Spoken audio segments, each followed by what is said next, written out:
살면서 절망적인 상황을 경험해 보셨나요? 몇 번 죽을 뻔 하기도 하고 몇 번 위기를 경험하기도 합니다.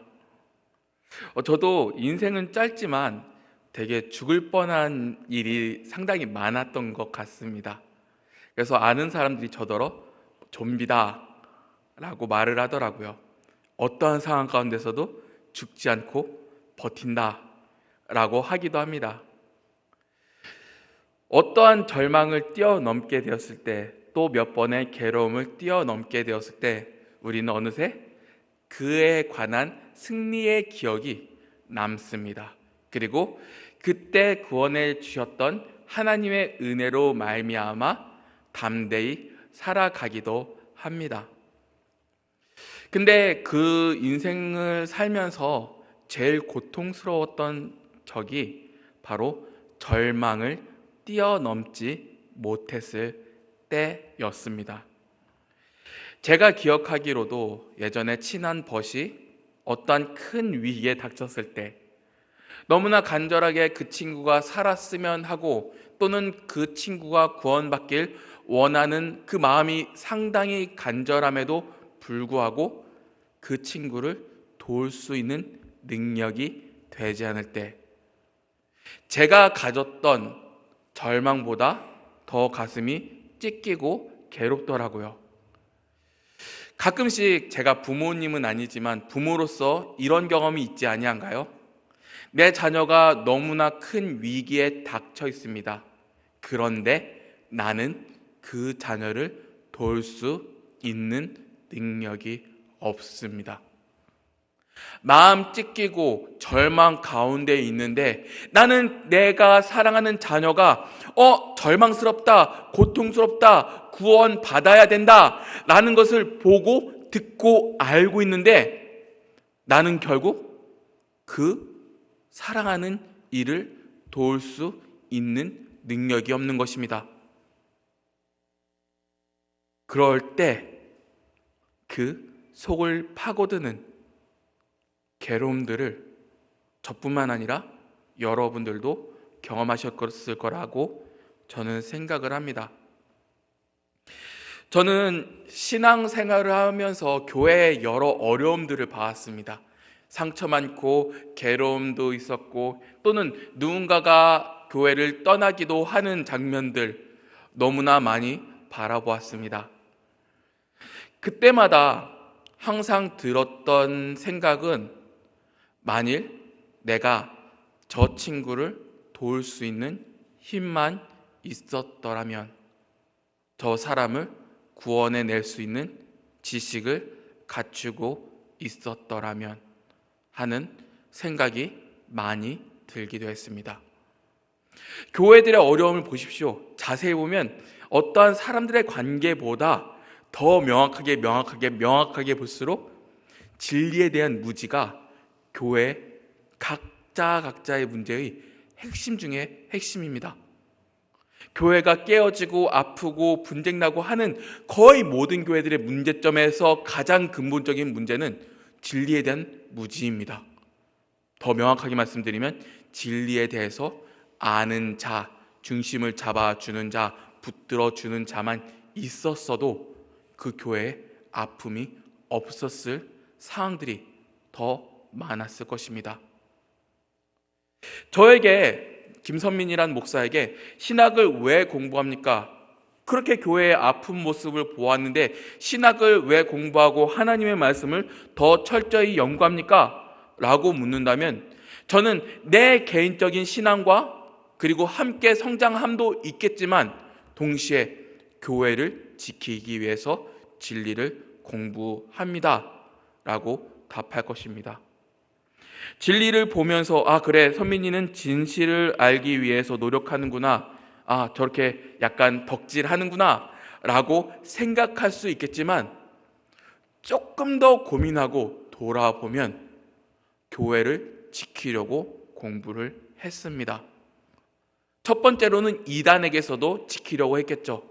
이단으로 아는 친한 벗들이, 몇십 년 사귀었던 벗들이 신천지나 여타 이단들에게 팔려 나갈 때 진리만 저 안에 있었더라도, 내가 진리를 함께 지키고 버틸 수 있는 힘만 있었더라도 저 친구를 지킬 수 있었을 텐데, 또는 교회가, 성도가 하나가 되지 못하고 뭉개져 나아갈 때, 또는 고통스러워하는 울분이 찬 그 소리를 들었을 때, 내가 진리를 좀 더 알았더라도, 진리를 함께 나누고 이 진리가 공동체를 묶어주는 그 능력을 알았더라도 나는, 또는 이 교회는 아픔이 덜할 텐데 라는 그 후회 속에 진리를 배우게 되는 것입니다.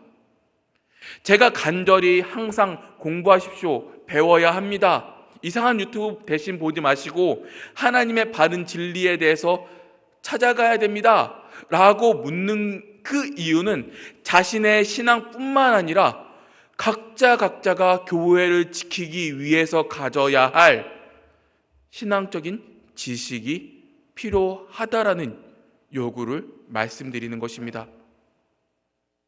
아프고 또 반복되고 아프고 또 반복되고, 그 이야기를 이제 그만 경험하고 이제부터라도 말씀을 찾아 연구하고 가르치고 또 한 성도를 붙잡아주고 인도할 수 있는 능력을 세워 나아가시라는 것입니다. 최근에 저희 교수님 중에서 매우 기쁜 소식을 전해준 교수님이 계십니다. 구약학 교수님이신데 인터넷에서 이렇게 자랑을 하시더라고요. 70세 넘으신 여성분이 히브리어를 배우려고 수강 신청했고 항상 물어본다 라고 기뻐하셨습니다. 왜 그렇게 공부하시느냐 라고 살펴봤더니 그 70세의 성도님께서 교회를 지키기 위해서 하나님 말씀 가르쳐 달라고 그렇게 신청하시는 것도 보았습니다. 그리고 우리는 이 자리에서 다시 일어설 때 무엇으로 나아가야 됩니까? 바로 진리를 다시금 하나하나 세움으로써 나아가야 됩니다. 저는 오늘 설교를 준비하는 과정이 매우 길었습니다. 책을 대략 3권 정도 다 읽고, 그리고 문장, 그 다음에 원문, 여러 역본들을 다 읽으면서 이 한 편을 쓰고자 힘을 다했습니다. 그리고 한 편 쓰고도 마음에 들지 않아서 2번째 설교문까지 쓰다가 다 지워버렸습니다. 왜 다 지우게 되었을까요? 나라가 임하시오며, 이는 하나님을 향한 청원 2번째입니다. 그리고 이 문구는 성경 전체의 핵심을 찌르는 기도이며 예수님이 오신 목적, 선포 내용의 모든 것이라고 할 수 있는 주제가 담겨 있기 때문입니다. 그러나 여기서 나온 나라라는 용어는 하나님 나라라는 말을 뜻하는 말입니다. 이는 구약 성경에서 선지자에게 예언되었던 나라를 말하며 예수님의 말씀과 삶, 사역의 핵심이기 때문이죠. 예수님이 세례 요한의 세례를 받으시고 마귀의 시험에서 이기시자마자 첫 말씀이 회개하라, 천국이 가까이 왔다 입니다. 그리고 마가복음 1장 13절부터 15절에 그 시작점을 다시금 보여주죠. 광야에서 40일 계시면서 사탄에게서 시험을 받으시며 들짐승과 함께 계시니 천사들이 수중들더라. 요한이 잡힌 후 예수께서 갈릴리에 오셔서 하나님의 복음을 전파하여 이르시되 때가 찼고 하나님 나라가 가까이 왔으니 회개하고 복음을 믿으라 하시더라. 마태복음 4장 17절에 이때부터 예수께서 비로소 전파하여 이르시되 회개하라, 천국이 가까이 왔느니라 하시더라. 예수님의 첫 사역의 말씀이 하나님 나라에 대한 선포였습니다. 그리고 예수님께서 죽으시고 부활하신 후 제자들에게 40일 동안 가르쳤던 내용도 하나님 나라였습니다. 사도행전 1장 3절에 그가 고난을 받으신 후에 또한 그들에게 확실한 많은 증거로 친히 살아계심을 나타내사 40일 동안 그들에게 보이시며 하나님 나라의 일을 말씀하시느니라. 예수님의 사역은 하나님 나라 선포로부터 시작하여 승천하시기 전까지 하나님 나라를 전하셨습니다. 여기서 설교문을 몇 번 지웠다 다시 쓴 이유는 본문 자체가 하나님 나라를 다루는데 정작 우리는 성경의 핵심인 하나님 나라가 무엇인지 모른다는 점에 있습니다. 그래서 첫 설교문에 여러 설명들을 장황하게 남기다가 답답함에 지우고, 두 번째 설교문을 조금 더 이 하나님 나라에 대해서 어떻게 설명할까 쓰다가 지우고, 때론 본문으로 2, 3주 더해야 하나 고민하다 지우기를 반복했습니다. 그것이 참 괴로운 우리들의 현실들이죠. 수십 년 우리는 사복음서를 들어왔습니다. 그러나 정작 사복음서에서 가장 말이 많은 하나님 나라에 대해서 모릅니다. 어떤 부분에서 못났다라고 하는 것이 아닙니다. 목회자로서 제대로 전하지 못한 부분이 있어 죄송하고 미안한 마음이 커서 괴로웠습니다.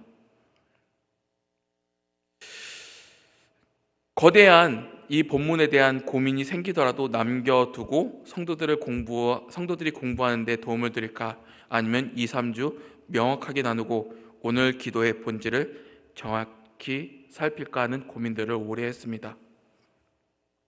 그리고 오늘의 기도를 살피면 우리의 기초인 주기도문을 나누면서 주기도문에서 또 알아야 할 몇 가지 기초가 더 있음을 알 수 있습니다. 하나님 나라와 더불어서 주기도문에서 빠질 수 없는 내용, 바로 십계명입니다. 지난 청원 이름이 거룩히 여김을 받으시오며 라는 그 간구 안에 십계명을 행하고 십계명으로 기도하는 한 성도가 그 안에 그릴 수 있어야 합니다. 그러나 우리는 십계명을 알지 못합니다. 그리고 하나님 나라도 알지 못합니다. 그러기에 더욱더 공부해 주시기를 간구하길 바라는 마음이 큽니다. 만일 시간의 여유가 있다면 기초를 함께 나누고 공부할 수 있는 기회가 있기를 제 마음으로도 간절히 바랍니다. 하나님께서 이 시간 온전히 주장할 줄 믿사오며 큰 틀로 먼저 전해드리도록 하겠습니다. 오늘의 간구 첫 번째는 나라가 임하시옵소서라는 것은 하나님을 사랑하는 자들의 담대한 간구입니다. 하나님께 참되게 헌신하는 성도는 나라가 임하옵시며 라는 이 간구에 진심으로 가담합니다. 이는 하나님 나라의 왕이 하나님이시기 때문이죠. 이 고백은 우리의 주인, 나의 왕은 하나님이십니다 라는 그 고백이 담겨져 있습니다. 시편 47편 7절부터 8절의 말씀에 이런 말씀이 있습니다. 하나님은 온 땅의 왕이심이라 지혜의 시로 찬송할지어다. 하나님이 뭇 백성을 다스리시며 하나님이 그의 거룩한 보좌에 앉으셨도다. 하늘에 계신 우리 아버지는 온 땅의 왕이십니다. 우리는 지혜의 시, 삶으로 하나님을 찬송해야 하며 동시에 삶으로 하나님께 예배 드려야 하는 것입니다. 오늘의 이 간구는 우리의 삶과 우리의 생명과 큰 연관이 되어 있는 것입니다. 왜요? 우리가 어디에 소속되어 있고 우리가 무엇을 섬기고 있고 우리가 무엇으로 살아가고 있는지가 그 안에 담겨져 있기 때문입니다. 나라가 임하시옵소서. 하나님, 나는 하나님의 백성입니다. 하나님은 우리의 주인이십니다. 하나님은 우리의 아버지십니다. 그리고 나는 이 하나님을 믿고 담대히 살아갑니다 라고 하는 우리의 정체성과 우리의 가치, 우리의 비전, 우리의 생명이 이 안에 담겨 있습니다. 그러기에 나라가 임하시옵소서 라는 것은 되게 무기력하고 되게 힘이 없는 패배자들의 간구가 아니라 왕이신 하나님 아래에 있는 그 백성임을 담대하게 고백하는 그 고백임을 우리는 아셔야 할 것입니다. 두 번째로는 나라가 임하시옵소서라는 그 간구는 나를 구원하시고 나를 보호하시는 왕을 향한 고백이 담겨 있습니다. 하나님께서는 우리를 위하여 예수 그리스도를 보내셔서 우리를 대신하여 십자가에 달려 죽기까지 사랑하셨습니다. 그리고 우리는 무엇을 얻었나요? 구원을 얻어 그의 나라에 속한 백성으로 살아갈 세상이 감당하지 못할 무한한 특권을 하나님께서 주셨습니다. 자신을 위해, 자신의 백성을 위해 우리는 그의 희생 아래에 있음을, 나라가 임하시옵소서, 나라가 임하시오며 라는 그 고백 안에 우리가 살고 있음을 고백하는 것입니다. 나는 하나님의 구원받은 백성이다. 나는 하나님의 보호하심을 받는 참 백성이다 라는 그 고백, 그러므로 나는 지금 이 자리에서 담대하게 하나님의 백성으로 살아간다라는 것을 우리의 이 고백 안에 담겨져 있는 것이죠. 하나님이 우리의 왕이 되신다라는 것은 죄와 죽음, 사탄의 이 법과 국가에서 해방되었음을 우리에게 명확하게 보여주는 것입니다. 예수 그리스도는, 하나님은 우리의 왕이 되시어 우리를 직접 구원하시는 전사가 되셨고, 예수 그리스도는, 하나님은 우리를 보호하시고 구원하시기 위해서 자신의 모든 지혜와 능력으로 우리를 다스리고 있다라고 하는 것을 이 고백 안에 담대히 담겨 있는 것입니다. 예수 그리스도께서는 우리를 구원하시고 그의 나라를 세우셨습니다. 예수님은 우리의 죄를 해결하시고 죽음을 정복하셨습니다. 우리가 어찌 세상의 잡다한 것에 두려워하겠습니까?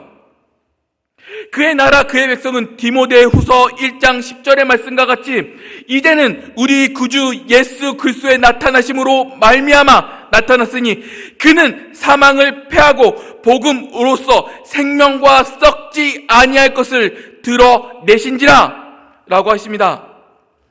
하나님은 우리의 왕이 되시어 죄와 죽음에서 승리하셨습니다. 우리는 그의 백성으로 더 이상 죄와 죽음의 지배를 받지 않습니다. 우리는 살면서 여러 가지 절망적인 모습을 경험합니다. 절망, 괴로움. 저기 어떻게 다시 일어설 수 있을까? 저기 어떻게 세워질 수 있을까? 라는 그 근심과 걱정으로 살아갈 때가 정말 많습니다. 그러나 나 각자와 그리고 우리 모든 인간의 가장 큰 문제, 가장 큰 절망이 무엇입니까? 죽음 아닙니까? 죄로 인해서 영원히 죽을 수밖에 없는 우리라는 것이 세상 어떤 것보다 비교할 수 없는 절망 덩어리가 아닙니까? 그런데 예수 그리스도는 그 최고의 절망인 우리를 죽음에서 해방시켜 주시고 죄와 사망의 법, 사단의 법에서 승리하셨습니다. 그리고 우리는 그 안에 속해 있죠. 우리가 어찌 패배한 자이며 우리가 어찌 절망을 노래하는 자들입니까? 우리는 분명히 승리자이며 승리에 속한 자들이며 절대로 패배하고 무기력하고 빌빌거리는 자들이 아님을, 나라가 임하옵시며라는 그 고백 안에 담겨져 있음을 우리는 아셔야 할 것입니다. 우리는 패배하신 하나님께 가는 것이 아니라 승리하신 하나님께 가며 승리하신 하나님의 안에 거하고 있습니다. 그리고 그 승리하신 완전하신 하나님의 백성임을 우리는 이 고백을 통해서 담대히 고백할 수 있는 것입니다. 그리고 세 번째, 나라가 임하시옵소서는 하나님이 왕이시니 하나님의 통치를 받는 백성임을 우리는 기도를 통해서 고백합니다. 저는 처음 설교에서 하나님께 참되게 헌신하는 영혼은 나라가 임하시오며 라는 간구에 진심으로 가담한다라고 전했습니다. 하나님 나라는 분명한 하나님의 통치가 있습니다. 그 통치에는 법이 존재하죠. 하나님을 아버지라 고백하고 하나님을 왕이라 고백하는 백성들은 이 법이 이 땅 가운데 이루어지도록 살고 기도합니다. 우리는 세상의 도덕, 세상이 말하는 윤리보다 더 거룩한 하나님의 법을 따르며 살 특권을 얻었습니다. 우리는 세상이 말하는 세상 속의 윤리와 다른 참 거룩한 하나님의 법을 지키는 은혜를 받으며 살아가고 있습니다. 왜요? 우리는 하나님의 왕이라는 그 긍지를 가지고 있기 때문이죠. 우리는 참 하나님의 자녀라는 그 자존심을 가지고 있습니다. 이 긍지와 자존심은 하나님의 백성으로서 세상에 자랑하고자 하는 거룩한 욕심도 담겨 있습니다. 로마서 14장 17절에 바울은 담대히 이렇게 고백합니다. 하나님 나라는 먹는 것과 마시는 것이 아니오 오직 성령 안에 있는 의와 평강과 희락이라. 마태복음 6장 31절부터 33절은 그러므로 염려하여 이르기를 무엇을 먹을까 무엇을 마실까 무엇을 입을까 하지 말라. 이는 다 이방인들이 구하는 것이라. 너희 하나님 아버지께서 이 모든 것을 너희에게 있어야 할 줄을 아시느니라. 그런즉 너희는 먼저 그의 나라와 그의 의를 구하라. 세상에 무엇 먹고 마시고 입는 일은 먹고 살아야 할 걱정들이며 우리의 인생을 힘들게 만들기도 합니다.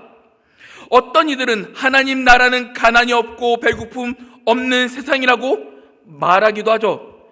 그러나 하나님 나라는 그의 의라는 말씀에서 하나님 나라를 나타내는 그 특성은 물질의 풍부함이 아니라 하나님의 의라는 사실을 알 수 있습니다. 더 나아가서 하나님의 나라는 물질의 능력과 물질의 권세와 사탄의 능력이 자리 잡는 것이 아니라 하나님의 의가 실현된 자리라는 것입니다. 하나님께서는 우리의 아버지가 되시며 우리의 왕이 되십니다. 세상 누구도 가지지 못할 최고의 특권을 우리는 수여받았습니다. 우리는 마땅한 영광과 기쁨으로 하나님께 예배드리는 삶이 되어야 할 것입니다. 하나님의 의, 명확하게 말씀드리면 내 삶과 우리 교회가 세상과 다르게 하나님의 법을, 하나님의 의를 지키면서 살아가는 특수한 권리를 누리는 자들, 특수한 은혜를 누리는 자들임을 우리는 이 나라가 임하시옵소서라는 고백 안에 담겨져 있는 것입니다.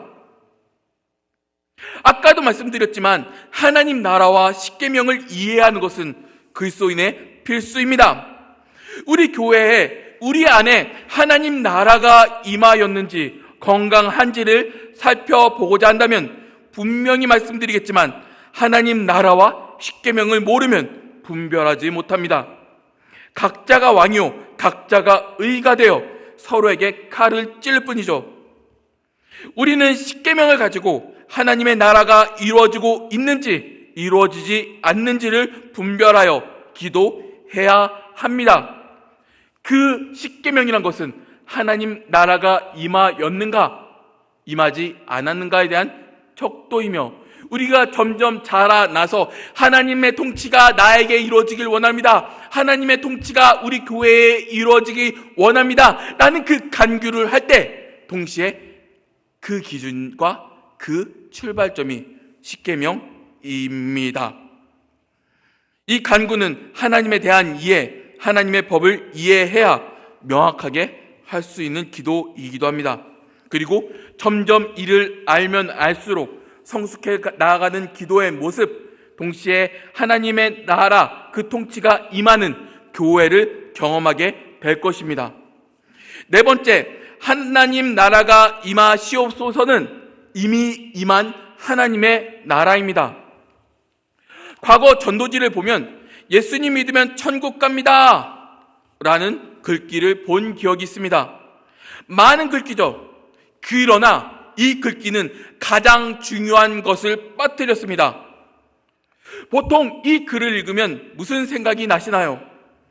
죽으면 천국 간다 라고 생각하는 경우가 많습니다. 그 죽으면 가는 나라를 쟁취하기 위해서 전도하고 복음을 듣는다 라고 합니다. 그러나 이 문구는 하나님 나라에 대한 이해가 없는 문구입니다.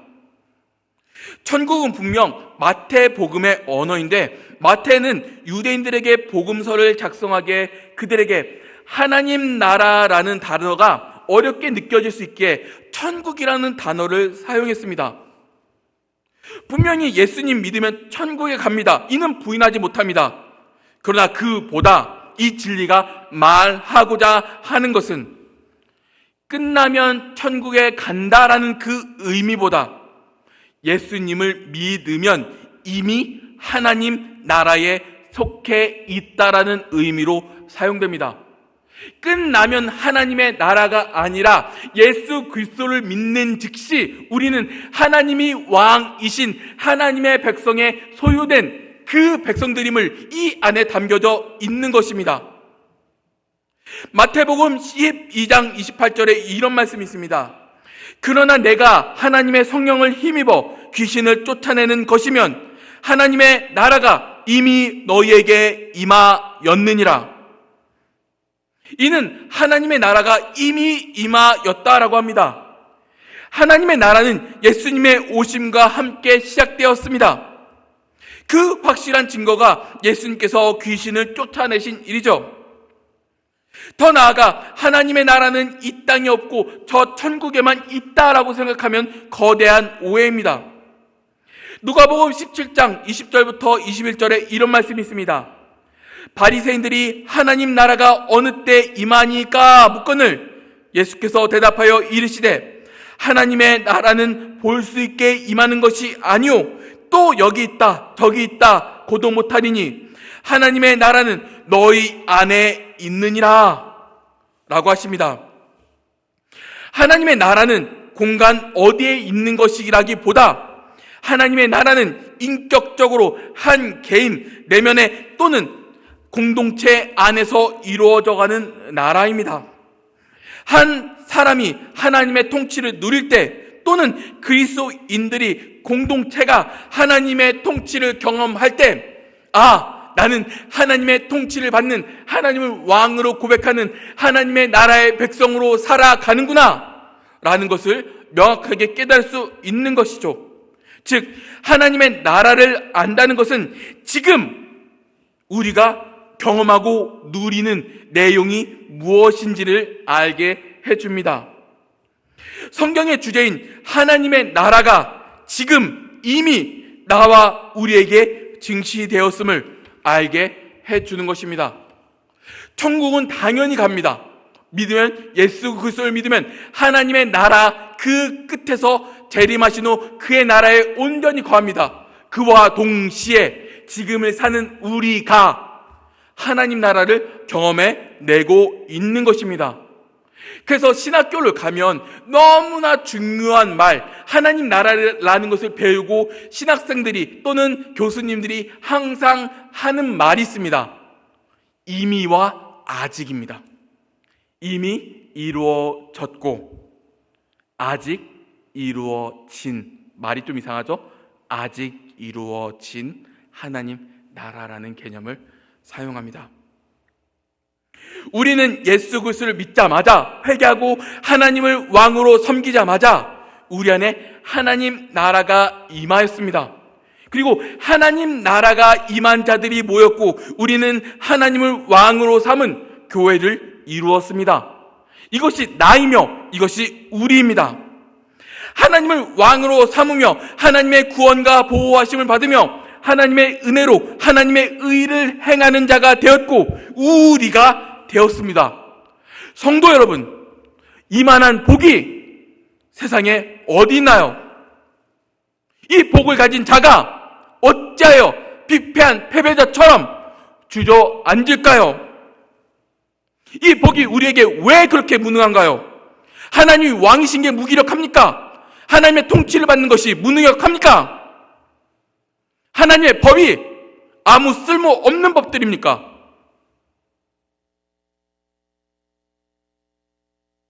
사탄의 권세, 죽음의 권세를 이기신 하나님 나라 안에 거하는 우리는 더 이상 무기력할 수 없습니다. 우리는 무기력할 이유가 없습니다. 패배자처럼 이 자리에서 질질 끌고 나갈 필요가 없습니다. 우리는 이미 승리했고 아직 승리했습니다. 너무나 귀한 복을 받은 자들이 왜 패배자처럼 살아가고 계신가요? 이만한 복이 세상에 어디 있습니까? 하나님은 왕이시며 왕으로 우리를 구원하시고 보호하시며 우리는 그에 속해 있습니다. 그의 의를 행하는 거룩한 군대이자 백성임을, 이 거대한 복을 우리는 기도를 통해서 감사하고 간구합니다. 우리는 이 기도를 하면서 항상 되새기는 거죠.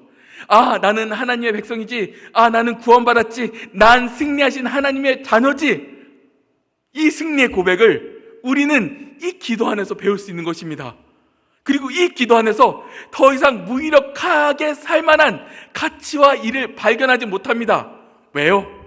하나님께서 나를 지키고 보호하시는데, 그 온 우주의 왕이자 통치자이신 하나님의 백성인데 왜 쫄아서 삽니까? 얼마나 귀한 복들을 우리가 받았는지 우리는 망각하면서 살고 있지 않습니까? 이 하나님의 나라, 우리의 것입니다. 하나님께서 우리에게 베풀어 주신 은혜입니다. 결론을 맺겠습니다. 나라가 임하시옵소서라는 것은 우리 삶 전 영역에서 성령의 열매가 맺히기를 바라는 기도이기도 합니다. 우리 예수님이 왕이심을 알고 성령 하나님을 통해서 우리의 지식, 감정, 삶을 다스림받게 됩니다. 저와 우리 각자가 여기 이 교회뿐만 아니라 각자의 삶의 영역에서 하나님이 우리의 왕이심을 더욱 더 잘 증거할 수 있게 됩니다. 나라가 임하시옵소서라는 것은 하나님을 사랑하는 자들의 담대한 간구입니다. 하나님께 참되게 헌신하는 성도는 이 나라가 임하시옵소서라는 이 간구에 진심으로 가담합니다. 이는 하나님 나라의 왕이 하나님이시다라는 그 고백이 우리에게 생명이자 우리의 가치관이자 우리의 긍지이자 우리의 자존심이기 때문이죠. 우리의 기도는 우리의 정체성, 긍지, 소망을 바라보게 합니다. 이 기도는 분명 하나님을 사랑하는 자들의 간구이며 하나님을 사랑하는 자들의 소망입니다. 우리 이 소망의 기도를 드리기를, 삶으로 살아내시기를 간절히 바랍니다. 우리의 기도는 예수 그리스도께서 이 기도를 가르쳐 주실 때는 절대로 무기력하다, 너는 무능력하다라고 하면서 가르쳐 주신 것이 아닙니다. 비록 세상을 살아가는 각자의 위치 속에 있지만, 교회의 아픔과 어려움 속에 있지만, 그럼에도 예수 그리스도는 이 기도를 통해서 우리의 정체성을 다시금 도장으로 꽝꽝 찍으시면서, 너 그래도 소망에 차서 살아야 돼, 너 그래도 담대히 이 진리로 살아가야 돼 라고 하는 그 확증을 이 고백 안에 담아두게 하신 것입니다.